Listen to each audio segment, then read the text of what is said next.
สบายดีจ้าสบายดีพี่น้องสบายดีทุกคนเอาเสร็จแล้วเจ้าของงานมันเกิดติวันนี้มางานวันเกิดอมรานะจ๊ะมาคำเนี่ยพี่น้องอยากเวียกไปซอยข้าเจ้าย่อเขาย่อน้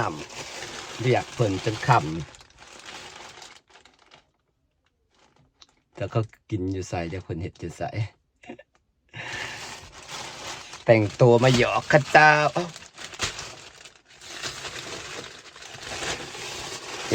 เพิ่นว่าสิใส่สุดที่ FC ส่งมาให้ก็เลยใส่สุดนี้มาก่อนเดี๋ยวสิเบิ่งก่อนสุดที่ FC ส่งมาให้เป็นอะไรยังบ่ได้แกะซ้ำนี่จ้าสุดที่ FC ส่งมาให้พี่น้องนี่งามบ่ถ้าเบิ่งใส่รวมกันแมลงมีของเกสีของนังเถ่าแล้วก็ของพันลาตามาซาพี่น้องยากเว้ยแบบซอยเวียกข้าเจ้าเนี่ยนี่ก็เฝ้ามาอย่ามันมืดจนทาแต่แป้งนะเขาไม่ได้แต่งไปย่อผ้าขาวผ้าน้ำซอยงานกระเจ้าพี่น้องในบ้านแหละครับผมเป็นพี่น้องก็นั่งบ่ค่อยไปหรอกพี่น้องโอเคจ้าเดี๋ยวเข้าไปดูในงานก่อนนะจ๊ะ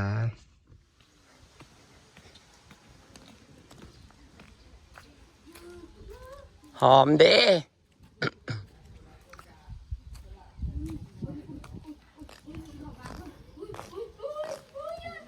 เผาอะไรจ้า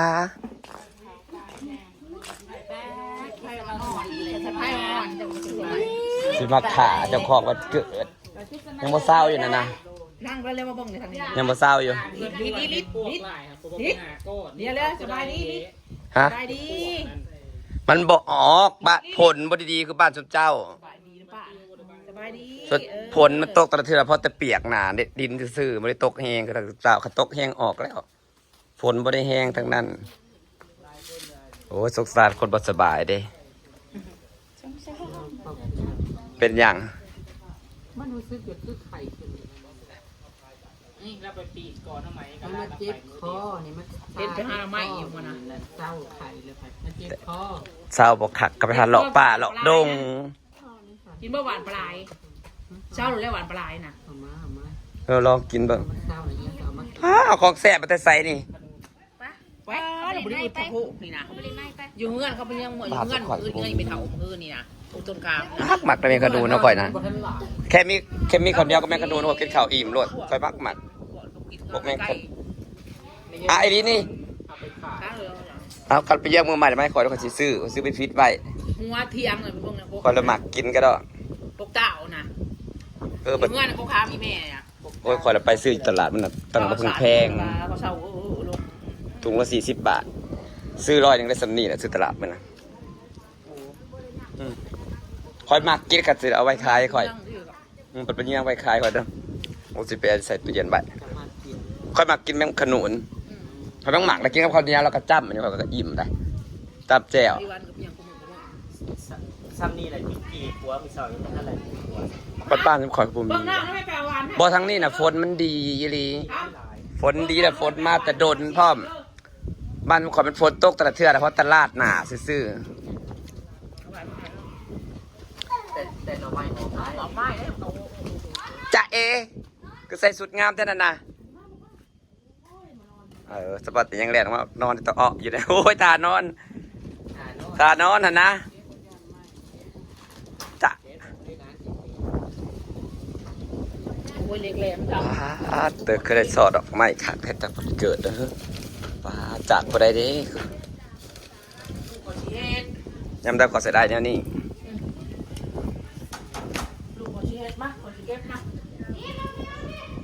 อันนี้เราคันได้เป็นยังไงมันล่ามก่อนทำแล้วเนาะคันแบบปวดเจ็บไปยังได้ไปปุ๊บไปมันก็จะล่ามเป็นไข่ไปต่อรถกระดังเผาปลาจ้าเรียกลินเอานักกิน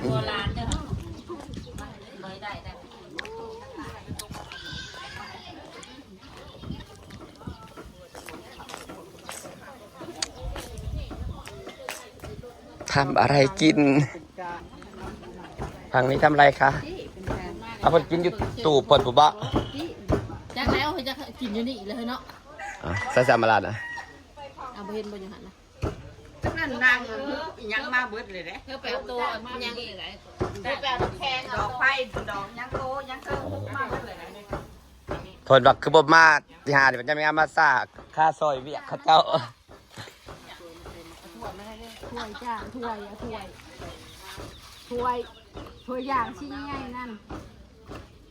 เฮ็ดยังกินใน2อย่างบ่ เขาป่าเขาพูดจ้า พันข้าวปุ้นมีพันบ่ เห็ดมือเฮ็ดเจี๊ยบมาเฮ็ดตั้งแต่10 โมงพุ่นละเมื่อละมื้อน่ะ จะคือว่าสิไปหาย่างกันตาม อ้าวแต่ก็ว่าสิมาขาเจ้าของวันเกิด เจ้าของมันเกิดเสียข้างง่ายบ่ ผลนางให้ใส่สุดคือกันนางผัดว่าสุดที่ FC ส่งมาให้กเอาสิใส่สุดสีแดงสลัดตีมาขาเพิ่นอยู่เพิ่นว่าให้ใส่สุดคือกัน สบายดีทุกคน อันนี้ก็ไปซอยเวียกข้าเจ้าก็เลยหากนมาหาเฮ้ยไข่แดงเปลือกไข่แต่ซอยจะมาได้ถิ่มนะ เป็นยำต้นไม้ เอาไปย่ำจะถิ่มที่เปลือกไข่แต่คอยละแพงแต่แท้ ติดซุ่มเจ้าน่ะ อันนี้คือการมาคิด จีสับลาบอยู่ เขาเฮ็ดอันนั้นเด้แก้วป่าเด้ปลาเผา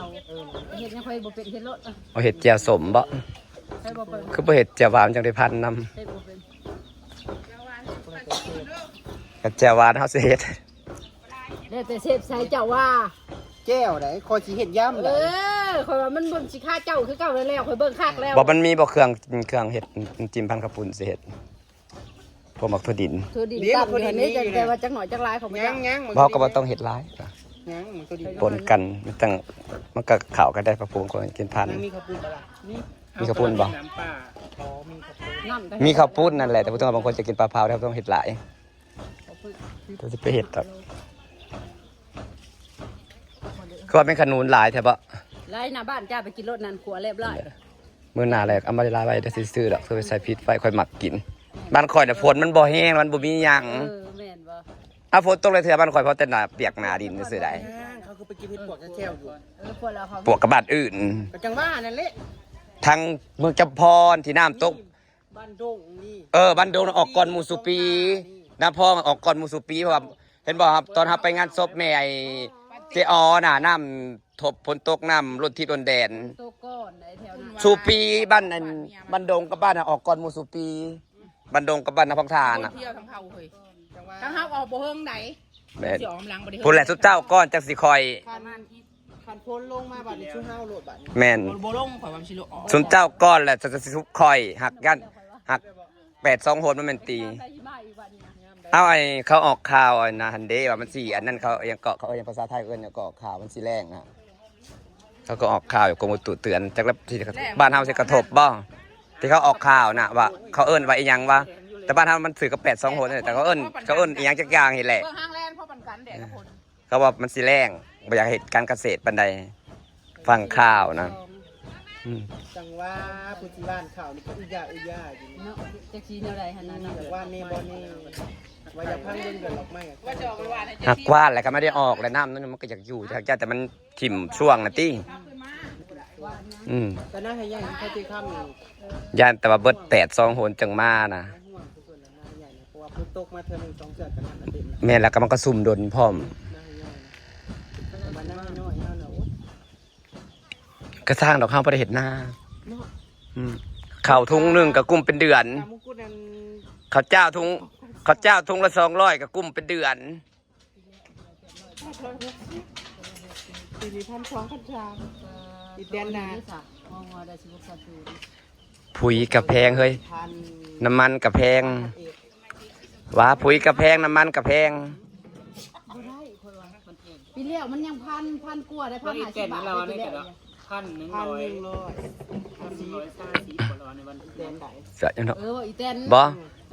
อีหยังก็แพงวะบัตรข้าวบัตรราคาซ้ำเก่า 1,600นี่เนาะ คุณเหลว 1,600 ของเขา คุณเหลว ของปีแล้วนี่มันก็พัน จ้ะ ปีแล้ว1,150 บาท1,000ปีแล้ว บัตรกันเฮาซื้อข้าวต้นหนึงได้ซะ10,000โลละ10 บาทบ่ฮอดซ้ำกับ ยาม ทุกอย่างขึ้นเบิดแต่ข้าวบ่ขึ้นจ้า ต้นละ8,000ยามแล้วเข้านี่นั่นแต่ว่าช่วงนี้มันก็สิ10 ประเทศลาวสิข้าวยังก็สร้างค่ะ ราคาเดียวกันเบิดจ้า ประเทศอื่นเขาเจ้าไอ้ก็ข้าวเขาเจ้าแต่ละอย่า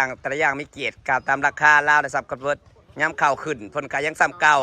บัดยามข่าวลงผัดบีบเฮา ยังกินต่อเขาก่อนช่างยังมือเดียว เอ้ยมือเดียวหนูคิดฮอดเมียบ่มือเดียวก็อย่าเฝ้าคิดฮอดหลาย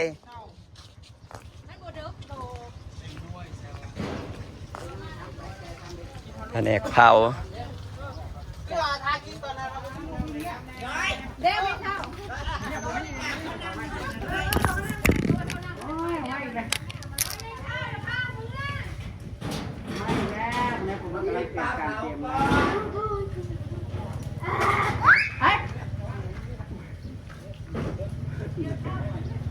น้องไปเอาน้องไปเป็นทั้งนั้นไป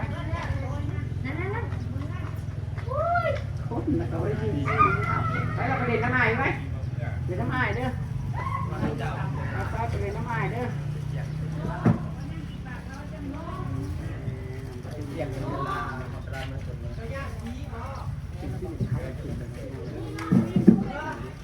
ยืนก็ไว้เลยหมดหมด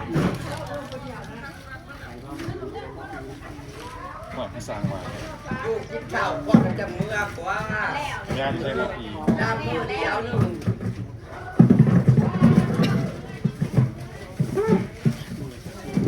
เนาะแต่อีตน งานสินอนเป็นเลขบริโนวัน น้ำมือเดียวนึงแม่มาข้าวก่อน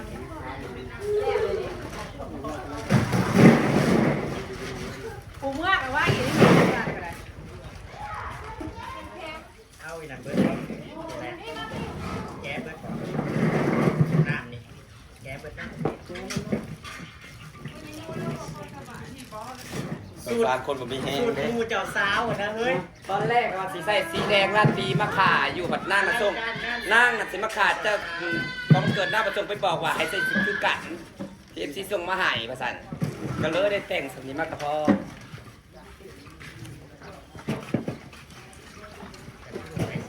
ย ำคักยำกั้นใจยำแรกทางนั้นแหละคือเรื่องทางนั้นคนที่ ใส่สีแดงมา แก้เขาเมื่อ นั่นแหละบ่นั่งบนแดงก็บ่ไม่รัดสีลาก ยำทางไหนก็เรื่องทางนั้นกั้นใจกั้นใหญ่บ่บ่บ่บ่คือเลยโลด น้ำมันเซ็ตกันใจเซ็ตบอกก่อนใส่รัดสีลากบ่ใจขาแดงนะ โอ้ยยำไม่ได้ หวานเนี่ยก่อนแล้วหน่อยมาขานั่งก่อน โอ้ยจะอย่างมุนๆแล้วจะพาน้ำลองแล้วเจ๊ กันละยาให้ดู ขาที่เขาว่าเกิดเลยเนาะ จะน้ำลองโลดมันเหนียว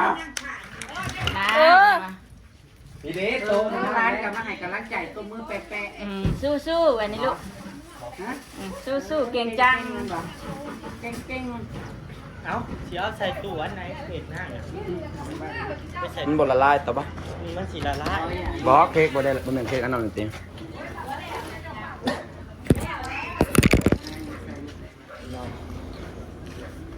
แต่งตัวบักงาม ละเอียดแก้ว บ้านเขาที่เป็นนี่ เลิศเลิศ บ้านเฮานั้นพ้นบ่ดีจักเทื่อเฮ้ยแต่ใหญ่มันต้องแห้งเดี๋ยวไหม้ออกหลาย ดีไอ้ยังเจ๊จะเป็น สาวว่าหน่อไม้ที่เราไปหาน่ะไม่เกี่ยว ๆแล้วนั่นคันน้ำไม้บ้าน ห ข่ น่ อ อย ก็ดอกกระเจียวปี๊ คันไผ่ใหม่แนวนั้นบ้านข่อยนะแต่คันพ้นดีแห่งหลายยังก็มีป่ามันหลาย ไปนั่งเอ้ยไปสวนเราไปหา ดอกกระเจียวนะหาหมวน หน่อไม้กับดอกกระเจียว ดอกกระเจียวหาหมวนตามเจ้าลอยแล้วก็มันหาง่ายมันบ่เหมือนเด้เฮ้ยมันเป็นโรงมากก็หาหลอกไปแล้วก็ซี่กระแตะอย่างเด้เฮาเบิ่งต้นเก่ามันแล้วก็เห็นเลยนะ เขามานั่งโต๊ะเพ่ มีรถเบนซ์นำไรพี่น้องนี่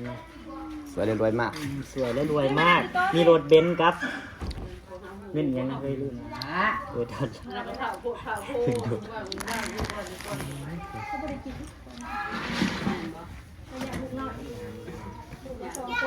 โอ้ยอยากลุกหน่อยพี่พามเนี่ยเป็น ๆพระพระบูแน่ เขาเมื่อสุดบ่ งานทางยามาลาประเทศนี่คือลืมมา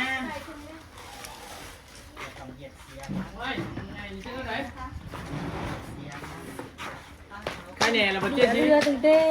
มันตรงนอนบอกหนักจริง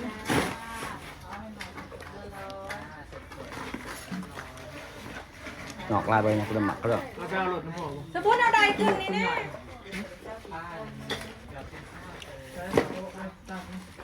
หืม โอ้ยข้าปุ่นเดี๋ยวกูชิล คือไว้แท้ยังหมักบ้อง